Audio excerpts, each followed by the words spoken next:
ఓం శ్రీ గురుభ్యో నమః. గురువులకు ప్రణామములు. గణపతి నవరాత్రుల సందర్భంగా రాచకొండ శర్మ గురువు గారు గణపతి శ్లోకం అంతరార్థం తత్వం గురించి తెలియజేస్తున్నారు. ఈనాడు మనందరికీ ఆత్మస్వరూపులకు అభివాదములు. గురువు గారి అనుమతితో ఈనాటి ప్రార్థన. ఓంకారం బిందు సంయుక్తం నిత్యం ధ్యాయంతి యోగినః కామదం మోక్షదం చైవ ఓంకారాయ నమో నమః. సదాశివసమారంభాం వ్యాసశంకరమధ్యమాం అస్మదాచార్యపర్యంతాం వందే గురుపరంపరాం.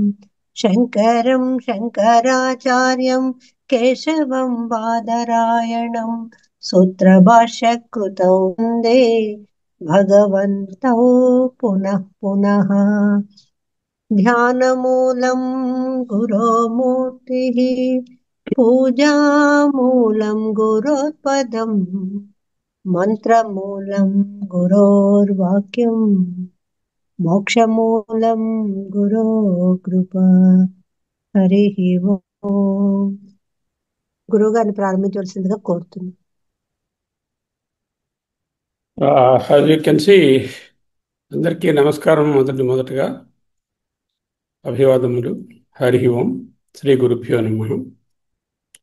నేను ఈరోజు హాస్పిటల్లో ఇప్పుడే క్లాస్ ముగించుకుని పోస్ట్ గ్రాడ్యుయేట్స్కి ఇంటికి వెళ్ళే సమయం లేక ఇక్కడ హాస్పిటల్ నా రూమ్లోంచే చేస్తున్నాను. ఇంటర్నెట్ ఎంత స్టేబుల్గా ఉంటుందో తెలియదు. సేపు చేద్దాం, లేదంటే వీడియో ఆపేసి కూడా ట్రై చేద్దాం. లేకపోతే అంతరాయం వస్తే కొంచెం మన్నించండి. అది అందరికీ మ్యూటాల్లో ఉన్నారనుకుంటాను. తర్వాత మళ్ళీ డిస్కస్ చేసుకోవచ్చు అయిన తర్వాత. ఎవరైనా అగజానన పద్మార్కం గజానన మహర్నిశం అని చదవండి. ఎవరైనా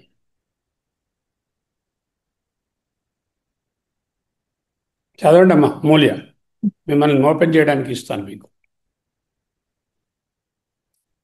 అమూల్యకు ఓపెన్ చేయగలరా అండి మీరు? ఎవరైనా అమ్మ, మీరు కోహోస్ట్ మా, మీకు ఓపెన్ చేయడానికి ఛాన్స్ ఉంటుంది. చేసి పెట్టాను, చూసుకోండి. మరొకసారి ట్రై చేయండి.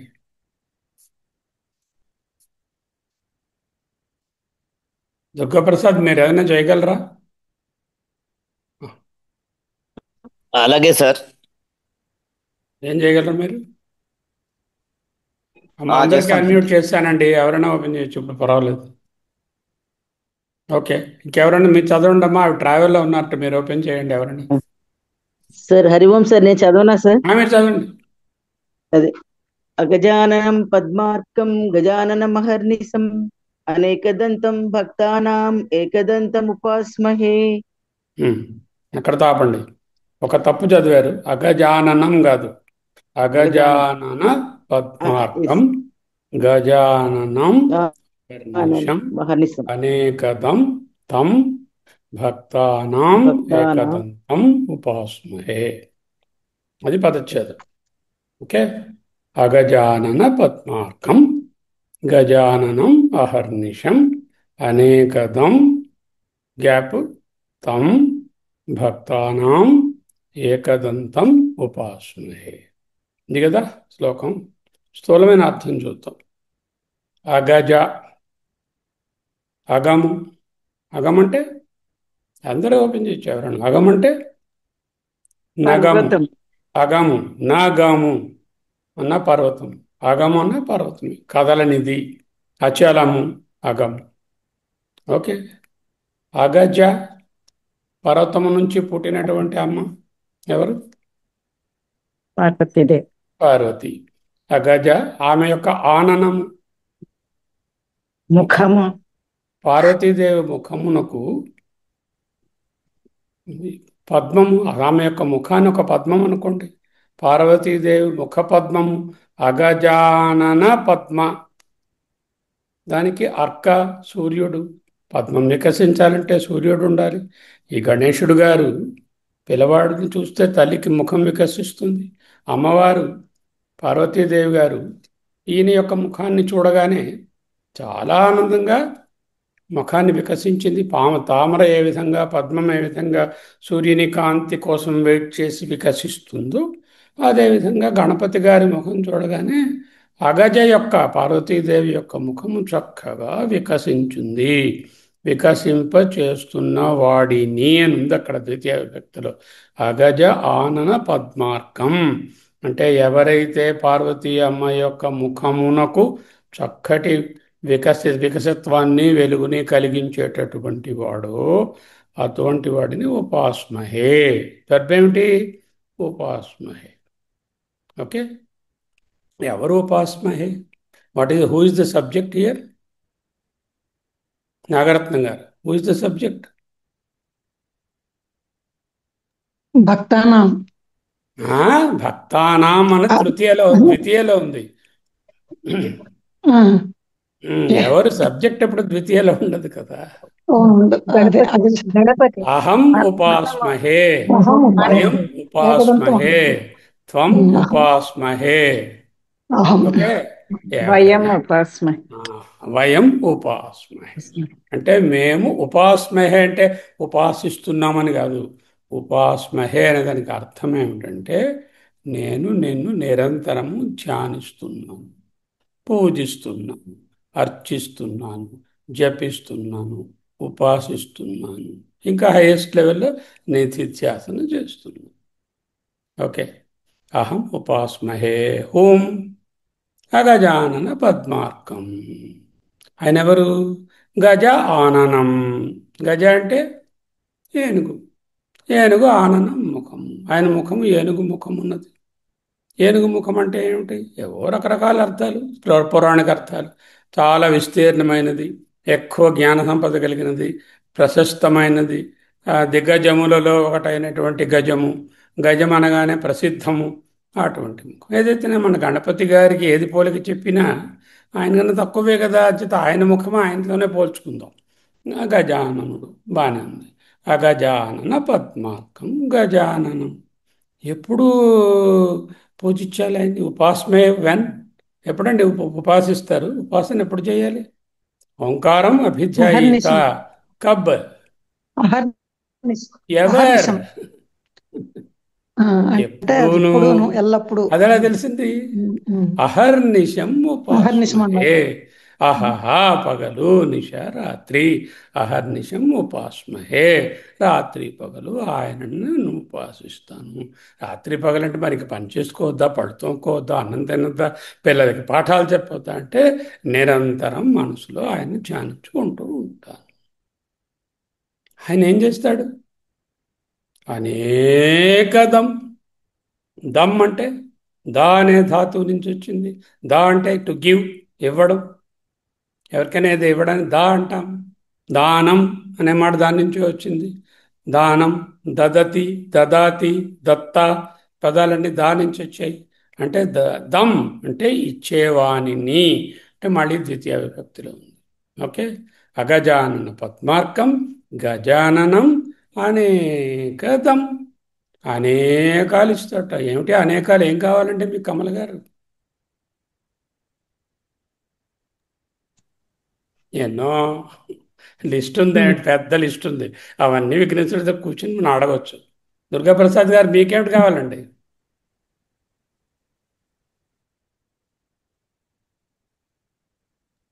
విజయలక్ష్మి గారు భక్తి. మంచి కోరుకున్నారు.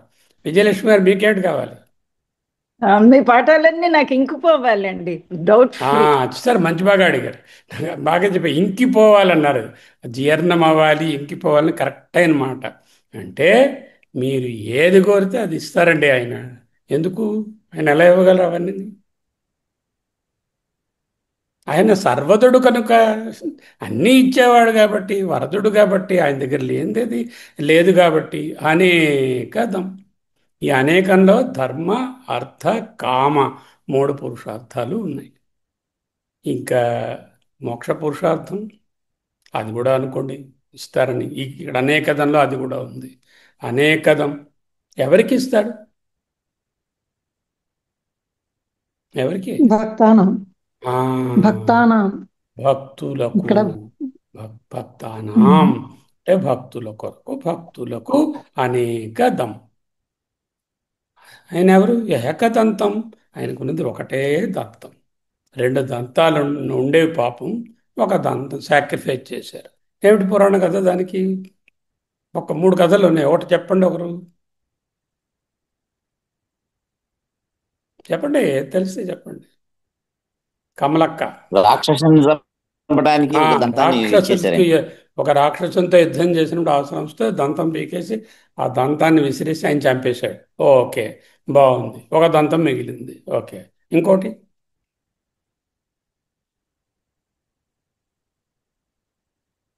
వేదవ్యాసుల వారు మహాభారతం అనే longest poem in the world. Srinivas చెప్పండి, మీరే చెప్పబోయారు, చెప్పండి. అది ప్రణామం గురుగారు. వ్యాసుల వారు ఎప్పుడైతే ఈ మహాభారత ప్రకరణాన్ని ఆరంభించారో ఉమ్, ఆయన స్పీడ్కి ఉమ్, అప్పుడు ఆ రోజుల్లో శ్లోకాలు నోటంటూ వచ్చాయి అనమాట. ఆ స్పీడ్కి ఎవరు తట్టుకోగలరో అని చూసి ఫైనల్ గా గణపతిని సెలెక్ట్ చేశారు. ఉమ్. అది అప్పుడు రాయాలంటే ఉపకరణం ఒకటి ఉండాలి కదా, అందుకని ఆయన అయితే ఉన్నాయి పెన్నులు, కానీ అవి ఆ స్పీడ్కి సరిపోలేదు, అరిగిపోతున్నాయి. అంచేత ఇది తీసుకుంటే ఇది నిరంతరంగా ఉంటుందని ఇది తీసి వ్రాశారు. అంటే ఈ యాక్టెడ్ ఇంకోటి యాజ్ నేను ఎ చెప్తాను స్క్రైబ్. గురుగారు. ఈ యాక్ట్ ఏమా ఇంకో స్టోరీ చెప్పండి చెప్పండి, పర్లేదు. He acted as a scribe to Vedavyasa Mahamuni when he is scripting the very longest poem in the world, Mahabharata, and he wrote with the Danta. So one Danta is used there. What is the third Puranic story? నేను చెప్పను. అంటే చెప్పండమ్మా. పరశురాముడు శివుడి దగ్గరికి వెళ్తారు. Hmm. పరశురాముడు శివుడిని చూడడానికి కోసం వెళ్ళినప్పుడు Hmm. అప్పుడు తన పరశురాముడి దగ్గర గొడ్డలి వినాయకుడు అడ్డగిస్తే అప్పుడు ఆ గొడ్డలితో ఒక వేటు వేసరికి అది దంతం మీద పడిందని ఒక కథ. కరెక్ట్. పరశురాముడు గారు అభ్యంతర మందిలోకి వెళ్తానంటే వీల్లేదు, మా అమ్మ నాన్న హాయిగా వద్దన్నారు. రెస్ట్ లో ఉన్నారు నాయన, నువ్వు ఇక్కడ ఉంటుంటే కోపం వచ్చి గొడ్డలు విసిరేసాడు. ఆయన కోపం, ఆయన ప్రథమ కోపం కదా. దాంతో ఆ దంతం విరిగిపోయింది. ఏకద వాట్ ఎవర్ ఇట్ ఈస్, అదే. ఏకదంతుడు అర్థమైపోయింది. ఏకదంతం ఉపాస్మహే. ఇప్పుడు ఏమిటి, మళ్ళీ చదవండి శ్లోకం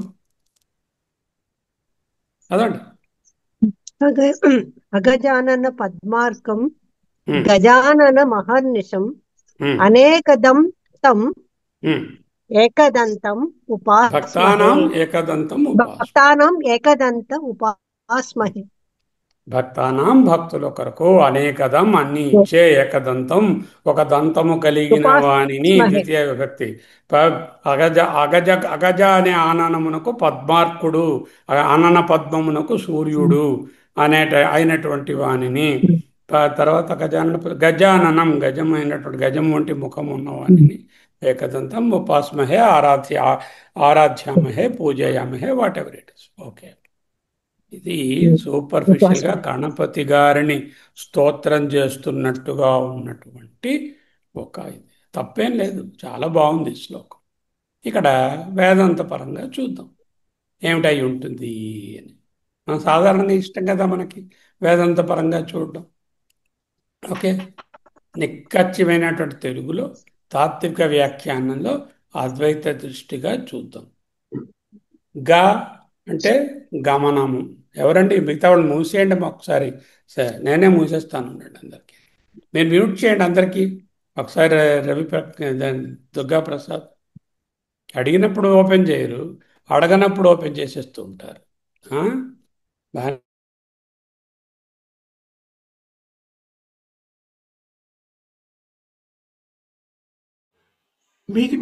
మీరు ఓపెన్ చేసుకోండి, మీరు ఓపెన్ చేసుకోండి.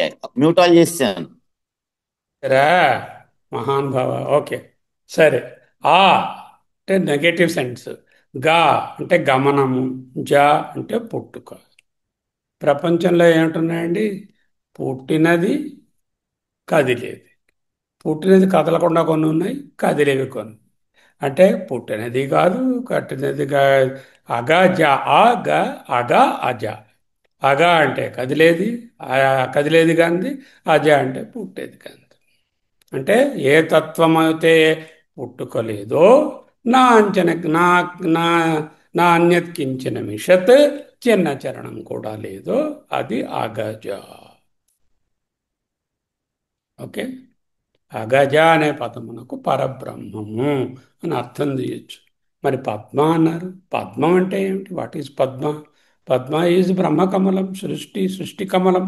సృష్టి అనే కమలమునకు పద్మం అనేది పృథ్వీ తీసుకుంటే, అర్కుడు అంటే సూర్యుడు, అర్కం అంటే సూర్యుని వరకు, అంటే భూలోకం నుంచి ద్యులోకంలో ఉన్న వరకు ఉండేటటువంటి మొత్తము సృష్టికి ఎవరు కారణభూతుడు, ఎవనికి పుట్టుక లేదు, ఎవనిలో ఏకించి చరణము లేదు, ఎవడు ఆ గ ఆ జ యావలు పద్మార్కము, ఎవరు గజ ఆననం. మళ్ళీ గా జ. గా అంటే పుట్టుక, ఇంకా చలనం. జ అంటే పుట్టుక. చలనము పుట్టుక కలిగినటువంటి ఆననం రూపంగా ముఖంగా కనిపిస్తున్నాడు. అంటే ఎవరికైతే పుట్టుక లేదు, ఎవరికైతే ఏ చలనము తెలియంది లేదో, ఎవరి నుంచి అయితే సృష్టి ప్రభవించిందో పద్మార్కం, జూలోకం నుంచి అక్కడ వరకు, ఆ ప్రభవించినటువంటి దాంట్లో గ జ అంటే అంటే కదిలేవి, జ అంటే పుట్టినవి, స్థావర జంగమాల రూపముగా, ఆననం అంటే ముఖం, అంటే ఆ రూపంగా కనిపిస్తున్నారు. గజానన పద్మార్కం గజాననం అహర్నిశం. అహహ పగలు, నిశ అంటే రాత్రి, అంటే కాలం కూడా ఆయన దగ్గర నుంచి పుట్టింది. అంటే ఆయన కాలాతీతమైన తత్వం. మన గణపతి ఏమయ్యారు? ఇప్పుడు పరబ్రహ్మం అయ్యారు. ఆయన ఇప్పుడు పరబ్రహ్మమే. మనం అప్పుడు ఆయన గణపతి పార్వతీదేవి కుమారుడు పసుపు ముద్ద అనుకుని అర్థం చేసుకున్న నాళ్ళు ఆయన గణపతి విగ్రహంగా ఉంటారు. ఎప్పుడైతే దాని పరబ్రహ్మభావంతో చూస్తారో ఆయన పరబ్రహ్మమే. ఓకే. అగజ ఆనన పద్మార్కం గజానన మహర్నిశం అనేకదం. మనం కోరేవేమిటి? ధర్మ అర్థ కామ మోక్షాలు కోరుకుంటాం. ధర్మార్థ కామాలు 3 అనేకంలో పెట్టండి. ఇంకొకటి మిగిలింది, పురుషార్థం ఒక్కటే. ఏమిటి పురుషార్థం? చెప్పుకుంటే ఒకటే ఉంది, తెలిస్తే మోక్షం, తెలియకుంటే బంధం. అంటే ఏకమైనటువంటి పురుషార్థమైన దానిని ఏకదం, ఏకాన్ని కూడా ఇచ్చేవాడు, ఏకత్వాన్ని ఇచ్చేవాడు. ఏకత్వం అంటే శివబ్రహ్మ ఐక్యం. జీవబ్రహ్మ ఐక్యత్వాన్ని ఇస్తాడు.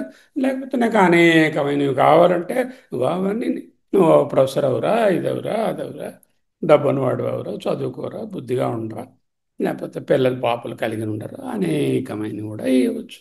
అనేకదం ఏకదం, అనేకదం ఏకదం భక్తానాం, భక్తుల కొరకు, అంటే మనందరి కొరకు. ఎవరు అతన్ని నిధిధ్యాసన చేస్తే వాళ్లకు ఏకదం వస్తుంది.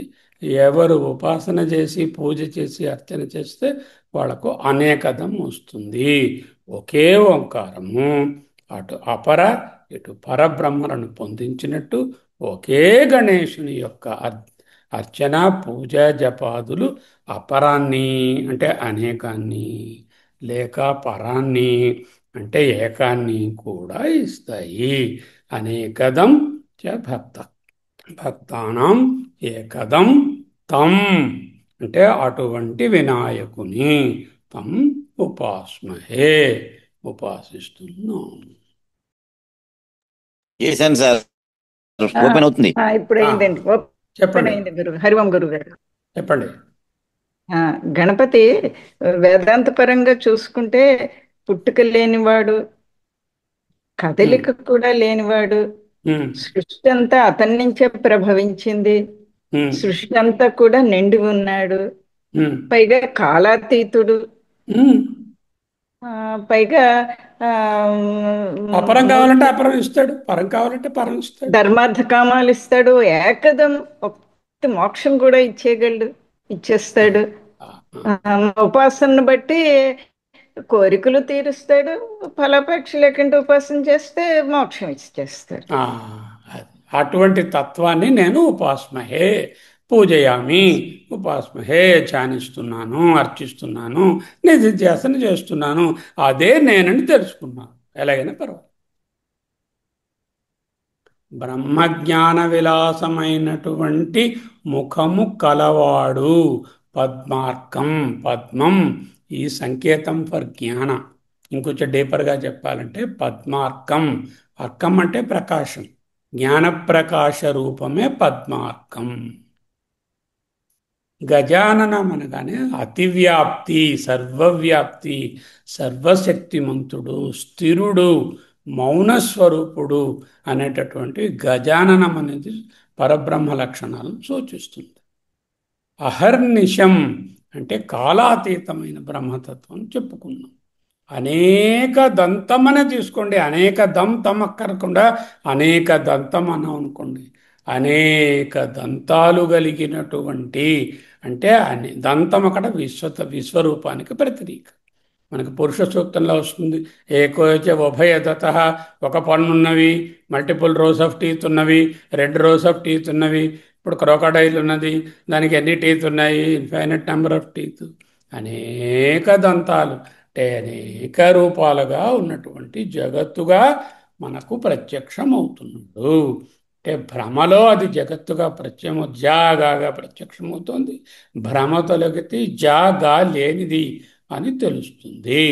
భక్తానాం ఏకదంతం, భక్తులకు ఒకే దంతం ఉన్నవాడిగా అనుభవం అవుతున్న పరమతత్వం.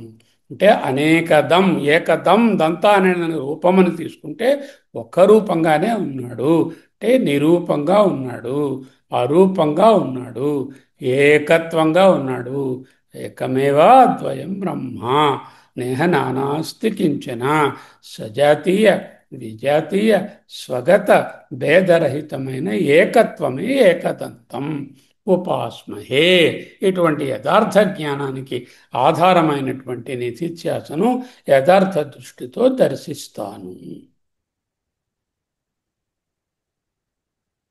గణపతి తత్వం ద్వారా పరబ్రహ్మతత్వాన్ని అనుసంధానం చేసి చూపించుతున్నారు ఈ పోయిట్ గారు. ఎంత గొప్పవారంటే అగజానన గజానన, అనేకదంతం ఏకదంతం ఒకే పదాల్లో ఉన్నాయి. అగజానన గజానన.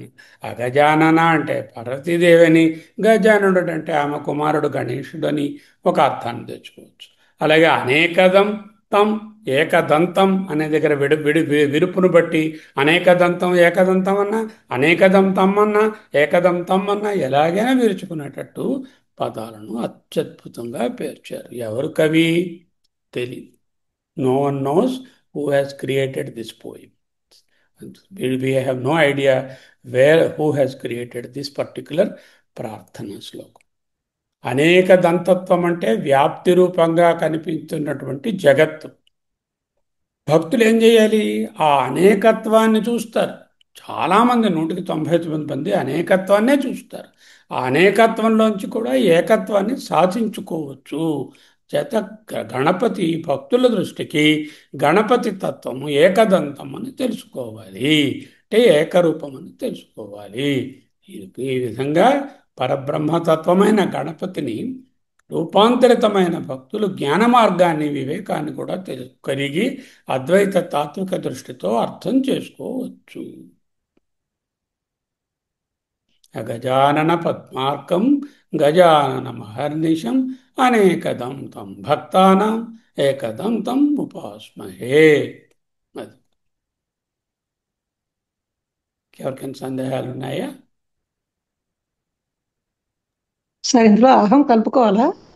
అహం అన్నది తెచ్చుకోవాలి. అహం అన్నది ఇంప్లైడ్ లేదు కదా, అహం ఉపాస్మహే, ఇంప్లైడ్ అంతే. వయం ఉపాస్మహే. అదే ఇందాక నాకు అది తెలియలేదు, అది ఇంప్లైడ్ కదా. ఇప్పుడు ఎవరు ఉపాసన చేస్తున్నారో వాళ్ళు ప్రార్థించుకుంటున్నారు కదా. అది అక్కడ గజము అనేటటువంటిది ఏంటంటే మౌనానికి, బలానికి, స్థైర్యానికి, విశాలతకు, సర్వవ్యాపకత్వానికి సూచకం. అహర్నిశము కాలాతీతానికి కాలాతీతుడని చెప్పడానికి. అనేకదంతం అంటే రకరకములైనటువంటి వాటిని, ఏకదంతం అంటే ఒకే దానిని, ఏకత్వాన్ని మోక్షాన్ని ఇచ్చేటటువంటి వాడు. ఓకే, ఇంకొక శ్లోకం ఉన్నది, అది చదువు. ఇది దీంట్లో సార్ రవిప్రకాష్ మీకు ఏమైనా సందేహాలు ఉన్నాయా? లేదు, చాలా చక్కగా చెప్పారు. రెండు రెండు భావములు చక్కగా చెప్పారు. అంటే ఏమిటి? అనేకత్వాన్ని విడిచిపెట్టి ఏకత్వంగా చూడడానికి చక్కటి శ్లోకం. అవును, నిత్య పూజలో వాడుకోవడానికి కూడా వాక్యార్థం. నిత్య పూజలో కూడా వాడుకోవచ్చు. ఏష గణపతిరేకో సమేవ నాణ్యతస్తి కశ్చిత్ యత్ జ్ఞాత్వా విజ్ఞాత్వా ఉపాస్య తదేవ శాంతిం గచ్చతి ముని అనేటటువంటి ఒక శ్లోకం ఉన్నది. ఏష గణపతి ఏక అనేవ అనేవ నాణ్యత్ అస్తి కశ్చిత్, ఇంకేది లేదు. యత్ జ్ఞాత్వా యత్ విజిజ్ఞాత్వా ఉపాస్య తత్ ఏవం శాంతిం గచ్చతి ముని అన్నారు. ఓకే,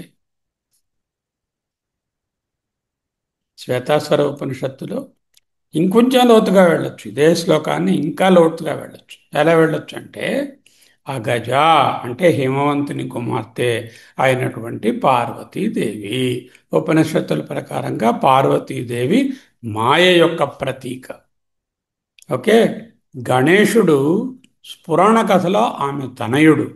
ఇక్కడ అగజము యొక్క ఆననమునకు పద్మార్కం అంటే ఆ మాయకు ప్రకాశాన్ని ఇస్తున్నది ఎవరండి? విజయలక్ష్మి గారు.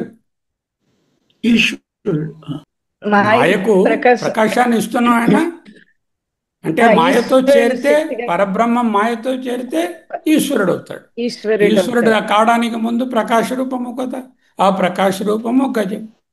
అంటే మాయ అనేటటువంటి అమ్మవారనే ముఖమునకు ప్రకాశాన్ని ఇస్తున్నవాడు అంటే పరబ్రహ్మ చైతన్యం.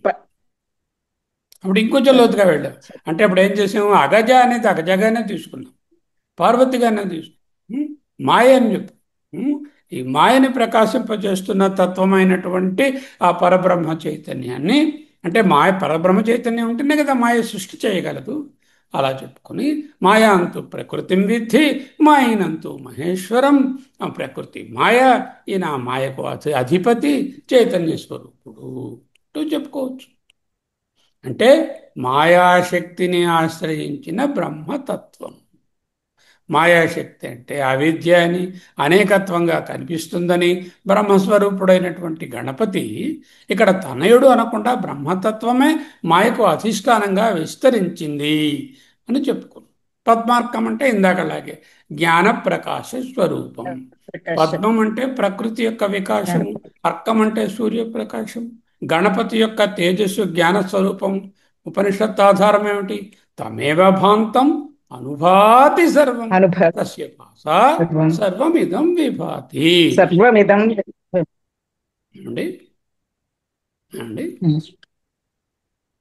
ఏమండి ఏమంటారు? అదంతా పరబ్రహ్మ స్వరూపమే సాక్షాత్తునని చెప్తున్నారండి. గణపతి పార్వతీదేవి వినబడుతున్నదండి. పార్వతీదేవి తనయుడి కిందే కాకుండా పరబ్రహ్మ స్వరూపం కింద తీసుకోండి అని. పార్వతీదేవి మాయ అనుకుంటే ఆ మాయని ప్రకాశింపజేస్తున్న పరబ్రహ్మ స్వరూపము అని చెప్పుకోవచ్చు కదా. తర్వాత పద్మం అంటే చెప్పుకున్నాము ప్రకృతి వికాసము. అర్కం అంటే దానికి జ్ఞానం ఇచ్చేటటువంటిది. తమేవ భాంతం అనుభాతి సర్వం.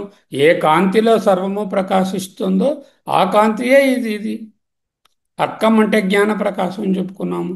గజాననం అంటే రకరకములైనటువంటి రూపం, విశ్వరూపతనే గజాననం అంటున్నాం. సత్యజ్ఞానం అనంతం బ్రహ్మ అనే లక్షణాలను సూచించేటటువంటిది. అహర్నిశం అంటే కాలాతీతం.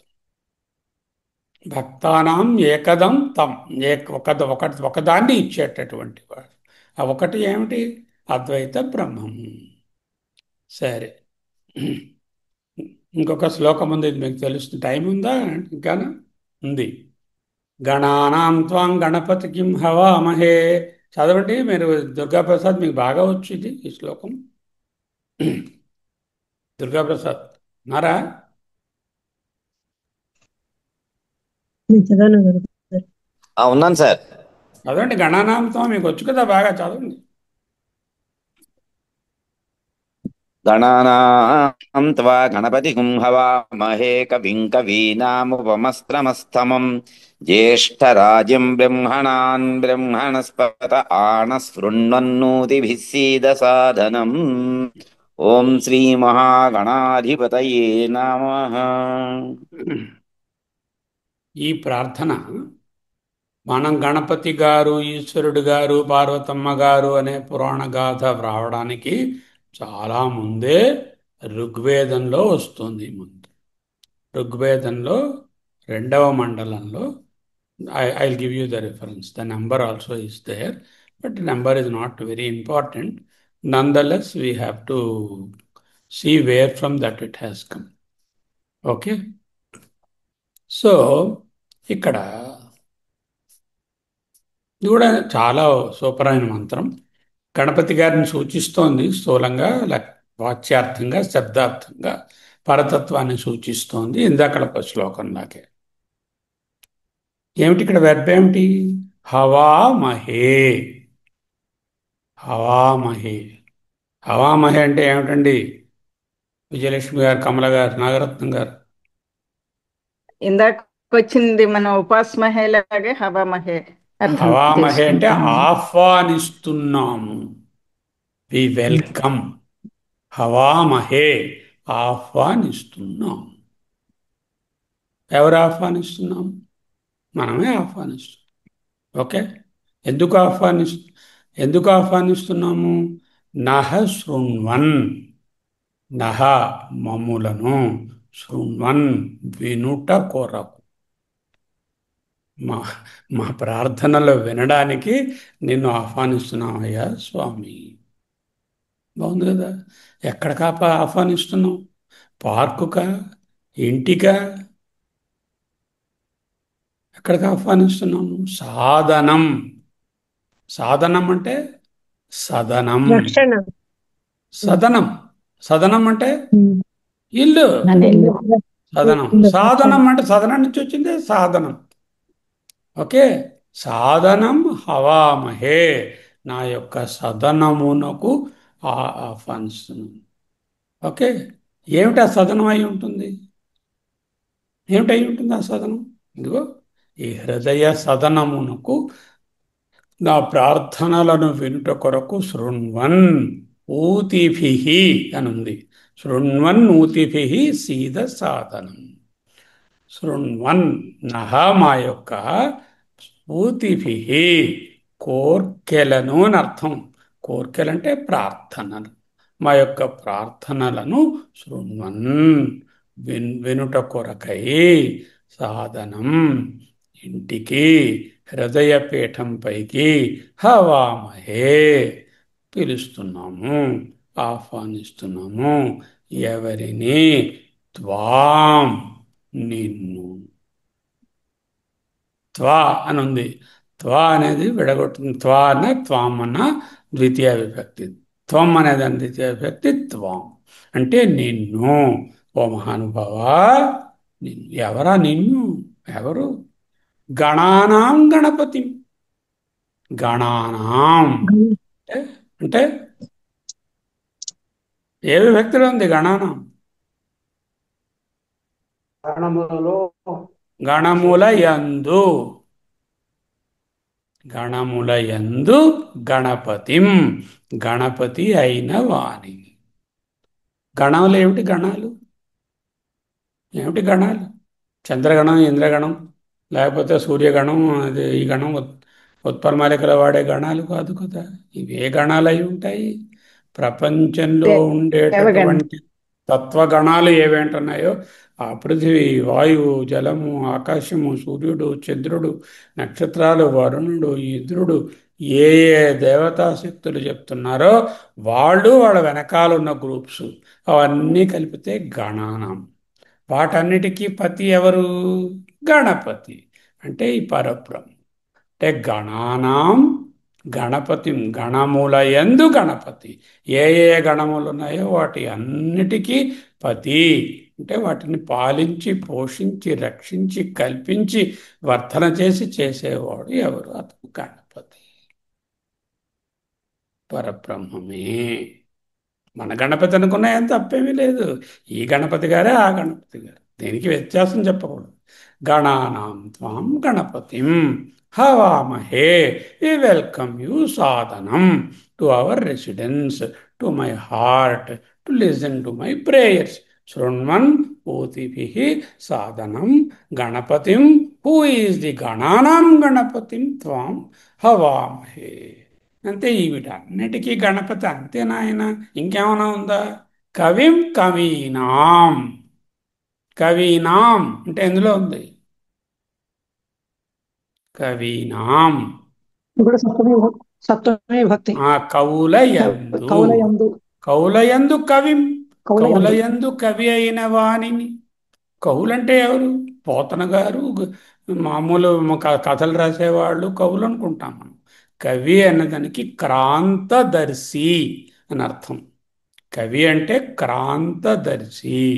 మనం మామూలుగా ఇంద్రియాలకు గోచరమైన విషయాలనే చూచి వర్ణించగలం. సర్వజ్ఞుడైనటువంటి ప్రభువు నిజమైనటువంటి కవి. ఆయన ఏ ఇంద్రియ సహాయం లేకుండానే సర్వమును గ్రహించగల శక్తి ఉన్నవాడు. అటువంటి వాళ్ళు ఎంతోమంది కవులు ఉన్నారు, సర్వజ్ఞత కలిగిన వాళ్ళు. అటువంటి కవుల అందరిలోనూ కవిం, కవి అయిన వానిని, కవులకే కవి అన్నారు. ఇందాకలేంటన్నారు? గణానాం గణపతి. ఇప్పుడు కవీనాం కవిం. ఉపమశ్రవ స్తమం అని ఉంది. ఉపమశ్రవ స్తమం. ఉపమాశ్రవ అంటే ది సూపర్లేటివ్, అంటే ద మోస్ట్ ఎగ్జాల్టెడ్ ఏదైనా ఉంటే దాంట్లో తమం అంటే సూపర్లేటివ్. అంటే అన్నిటికన్నా అత్యంత ఉన్నతమైనటువంటి శక్తి, అన్ని రకాలైనటువంటి సంపదలు కలిగినటువంటివి ఉంటే ఉపమశ్రవస్థలో తమం. ఉపమశ్రవ వాటిలో తమం అంటే సూపర్లేటివ్ డిగ్రీ. అంటే ఇప్పటికి 3 విశేషణాలు వేశారు. గణపతిం, గణానాం గణపతి, కవీనాం కవి, ఉపమశ్రవాట్లో తమం సూపర్లేటివ్. జ్యేష్ఠరాజం. జ్యేష్ఠరాజం ఏమిటండి? జ్యేష్ఠరాజం అంటే, రాజం అంటే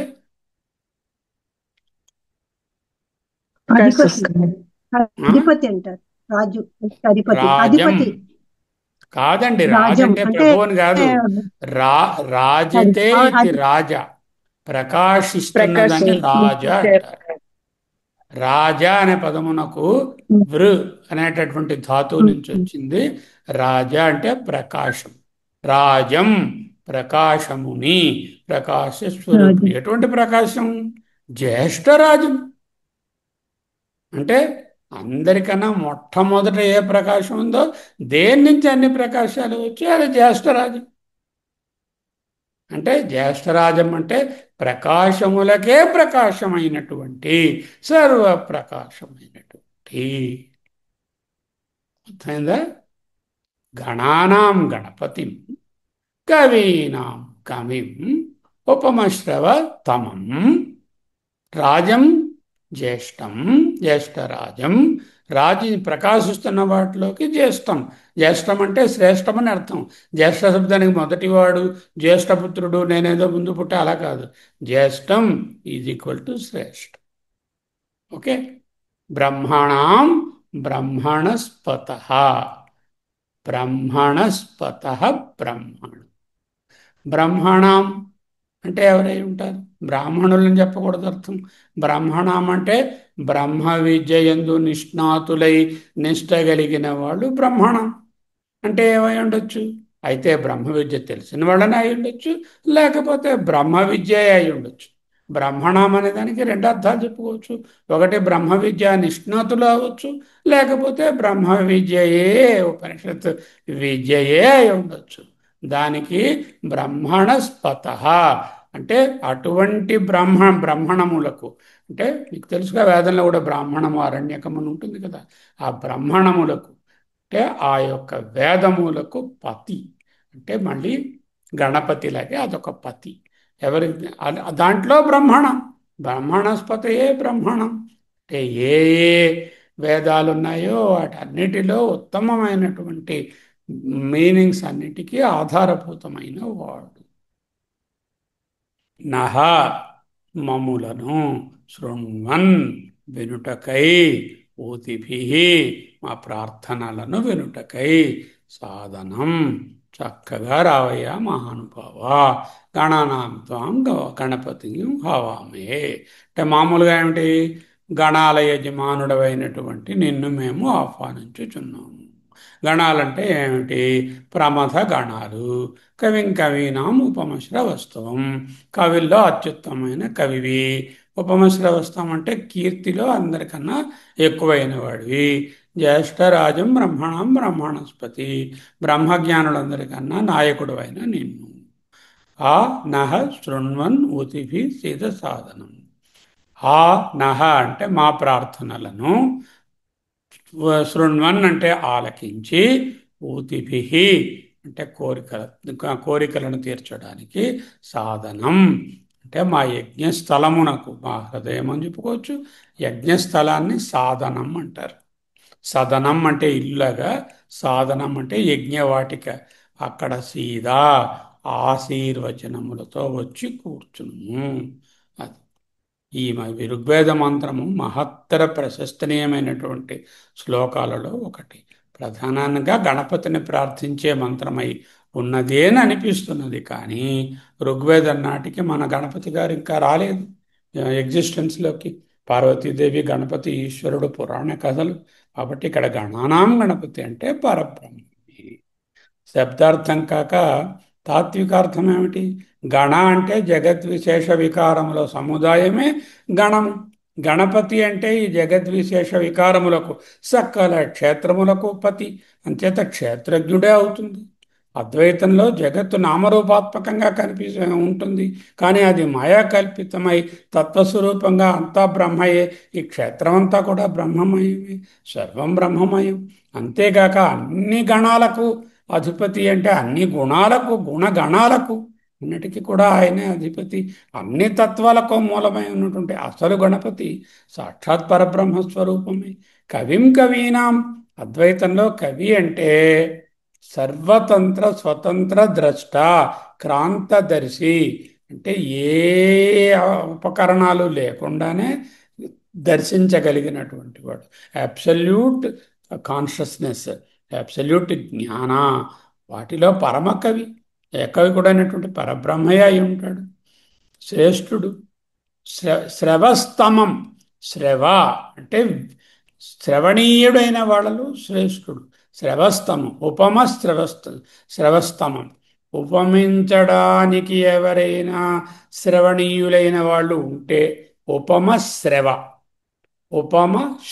శ్రవ అంటే శ్రవణీయులైన వారు, వాళ్ళ గురించి వినే తీరాలండి అనేటటువంటి వాళ్ళని ఎవరినైనా చెప్పదలుచుకుంటే, ఉపమింపదలుచుకుంటే దాంట్లో తమం అంటే అన్నిటి జ్ఞాన ప్రతిపాదకులు ఎంతమంది ఉన్నారో, ఈ వేదవ్యాసులు, శంకరాచార్య, వాల్మీకి, విద్యారణ్యులు, వీళ్ళందరూ కూడా శ్రవస్తములే. వాటిలో అందరికి కూడా శ్రవస్తమం అంటే ఉపమస్రవస్తం. జ్యేష్ఠరాజం బ్రహ్మణం బ్రహ్మణాస్పత.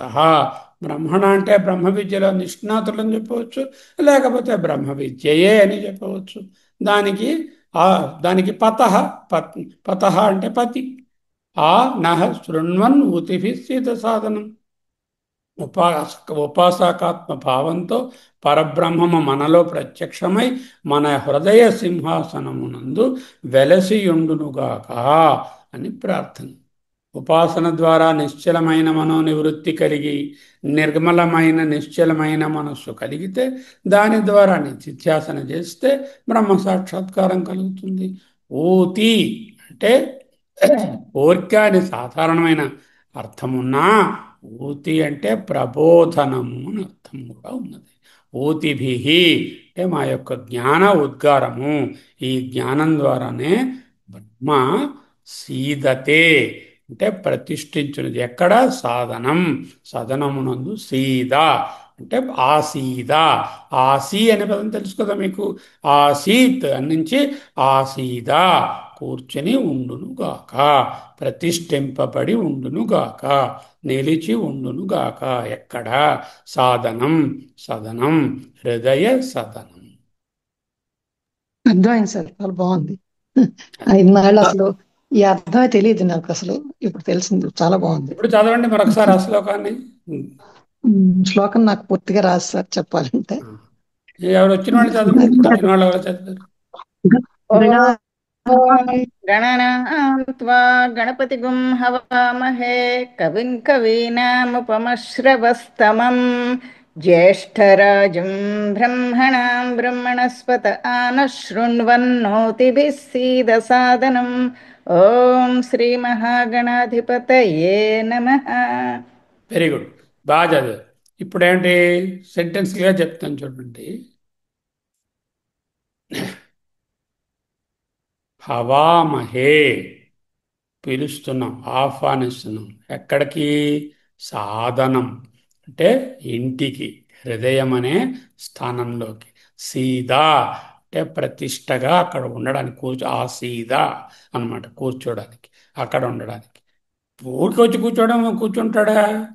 కూర్చోడానికి ఏమిటి పని? ఊతిభి శృణ్వన్ మా యొక్క జ్ఞాన విశేషాలను వినడానికి. అంతేగాని మేము బోర్ కొట్టి కోరికలు కోరుతున్నామండి, సినిమాకి వెళ్ళాలని టికెట్లు దొరకలేదండి, ఎలాగైనా ఫస్ట్ షో టికెట్ ఇప్పించవచ్చు, అదే కోరిక, అలా కోరుతాం భగవంతుడి దగ్గర. అంటే జ్ఞాన సంబంధమైన కోరికలు ఏమైనా ఉంటే అవి తీర్చుకోవడానికి ఆయన దగ్గర కూర్చుంటే ఆయన మనకు నేర్పిస్తారు. ఇది ఆయనే జ్ఞాన స్వరూపము కనుక.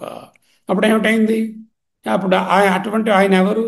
గణానాం త్వాం అంటే నిన్ను ఉపాసన హవామహే పిలుస్తున్నాము.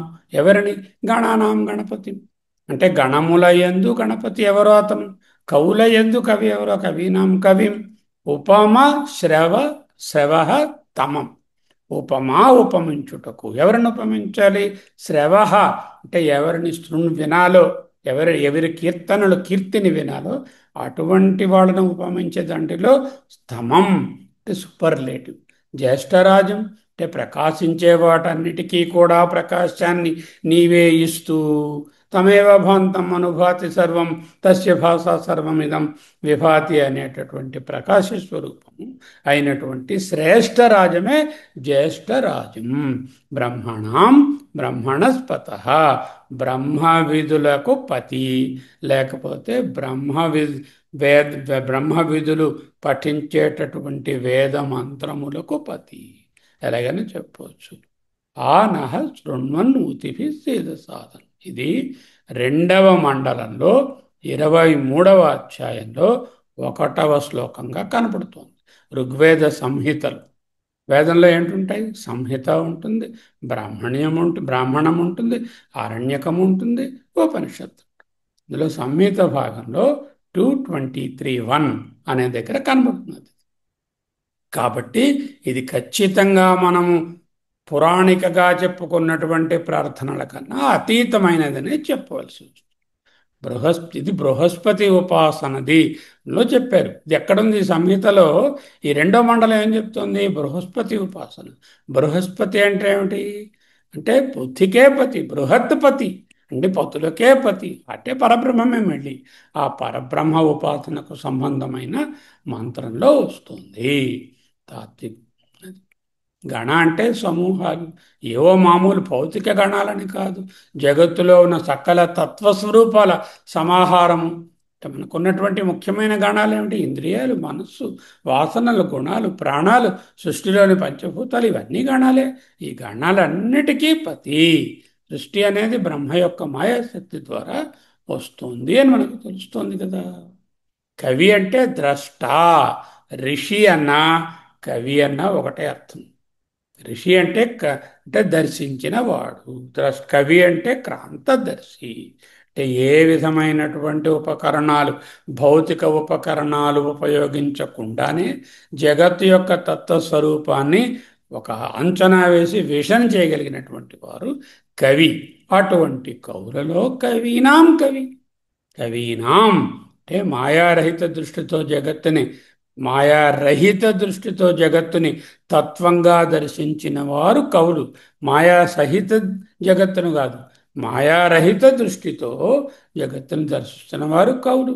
అటువంటి కవులకే కవి అంటే సాక్షి చైతన్యం అని అర్థం.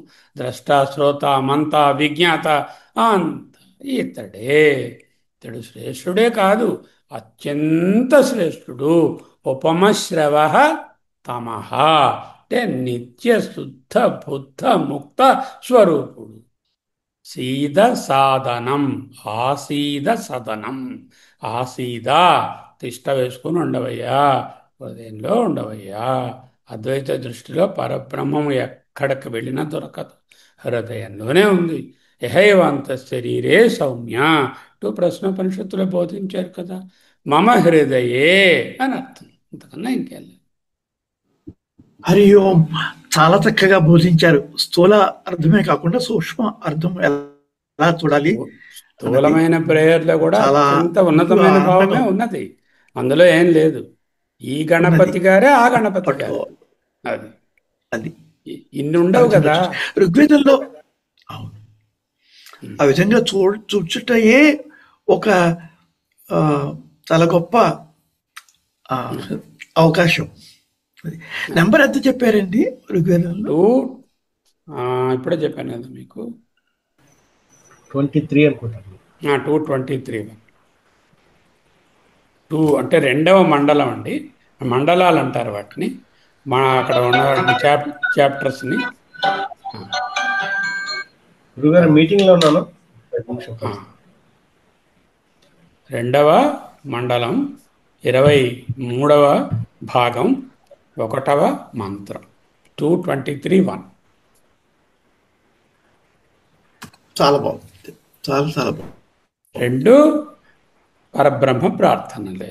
పరబ్రహ్మము మన గణపతి గారు నీ ఓ బొజ్జ గణపయ్య నీవంటునని వేరే అబ్బే, ఓ బొజ్జ గణపయ్య ఆ పెద్ద బొజ్జ గణపయ్య, రెండిటికి ఏం తేడా లేదు. ఇక్కడి నుంచి ఆ పై స్థాయిలో చూచుట నేర్చుకున్నాము ప్రతి శ్లోకంలో కూడా అంతరంగా ఏమున్నదో లక్ష్యార్థాన్ని గ్రహించడానికి ప్రయత్నం చేయండి. అది ఆ తత్వంలో ఉండుము.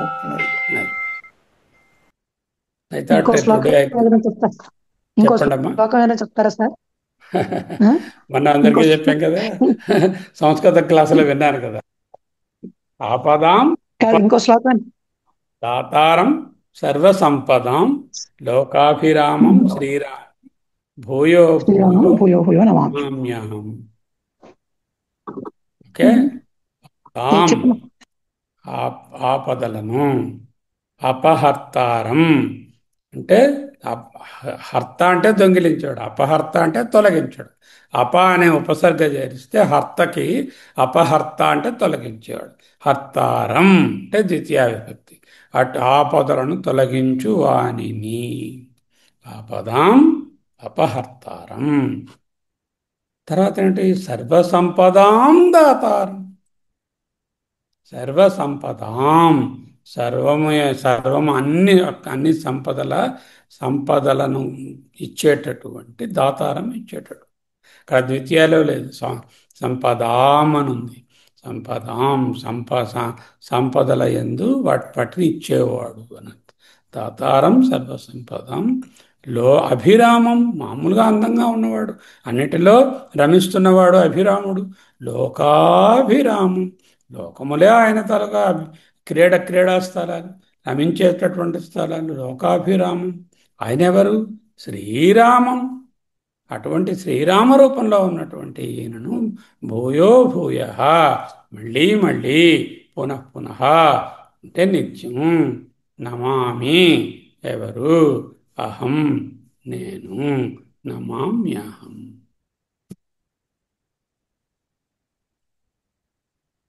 ప్రతి ప్రేయర్ శ్లోకాన్ని జాగ్రత్తగా అర్థం చేసుకోవాలి, విభక్తితో సహితంగా.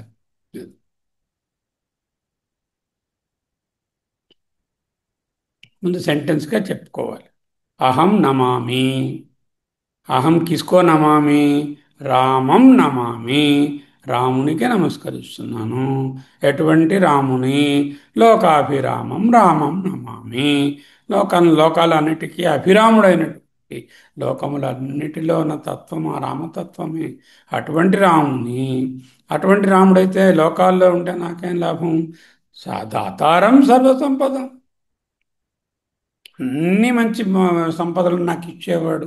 అంతేకాదు, నాకు ఎన్నో ప్రాబ్లమ్స్ ఉన్నాయి, వాటన్నిటినీ అపహర్తారం దాతారం సర్వసంపదాం లోకాభిరామం శ్రీరామం భూయో భూయో నమామి. గణానాం త్వాం గణపతిహిం హవామహే అనే శ్లోకాన్ని కర్మకాండ పరంగా కూడా వివరించారు. అంటే అక్కడ యజ్ఞం జరుగుతున్నట్టు, సాధనం అంటే యజ్ఞవాటిక అన్నాం కదా, యజ్ఞవాటిక దగ్గరికి వచ్చి కూర్చొని పిలుస్తూ ఒక్కొక్క గణములు, అంటే అక్కడ ఉద్గాతృ గణము ఉంటాయి కదా వరుసగా, తర్వాత ఏమో ఋత్విక్కు, ఉద్గాత, అధ్యాతృ, యజమాని అనే గణాలు ఉంటాయి. అవన్నీ గణానాం. వాటన్నిటికీ ఎవరు ప్రీస్టో, ఎవరు ముఖ్యమో, ఎవరిని వల్ల అవి జరుగుతున్నాయి అంటూ మొదలుపెట్టి ఆ విధంగా కూడా కొంతమంది ఆ శ్లోకాన్ని వర్ణించారు. ఓలేటివారు అర్థమైందా? చాలా చాలా చక్కగా అర్థమైంది గురువు గారు. ఇంత డీటెయిల్డ్ గాను వర్డ్ బై వర్డ్ చెప్పినందుకు చాలా ధన్యవాదములు, ప్రణామములు. బాగుంది. దుర్గాప్రసాద్ గారు గణానామత్వం పాడినప్పుడు మీరు దేన్ని భావిస్తారు? ఇక మీద తెలిసిందా మీకు? ఏం సార్? తెలిసింది గురువు గారు. గణానామత్వం అని చదివినప్పుడు మీరు దేన్ని మనసులో భావిస్తారో తెలిసిందా ఇప్పుడు? తెలిసింది సార్, తెలిసింది. పరబ్రహ్మతత్వాన్ని భావించుకోండి. సార్, ఒక చిన్న సందేశం ఉంది సార్ నాకు. చెప్పండి. సిద్ధి బుద్ధి సమేత శ్రీ మహాగణాధిపతయే నమః అని చెప్పేసి అని అంటూ ఉంటాం కదా. సిద్ధి బుద్ధి అనేటువంటి వాళ్ళు, విఘ్నేశ్వరుడు గారు ఉన్నారు, ఆయనకి 2 పెళ్ళాలు. ఓ పెళ్ళం పేరు సిద్ధి, ఓ పెళ్ళం పేరు బుద్ధి. ఈ రెండిళ్ళు ఏంది, ఆయన ఎప్పుడు ఉండడు. సిద్ధి బుద్ధి అంటే అంటే ఏమిటి అర్థం?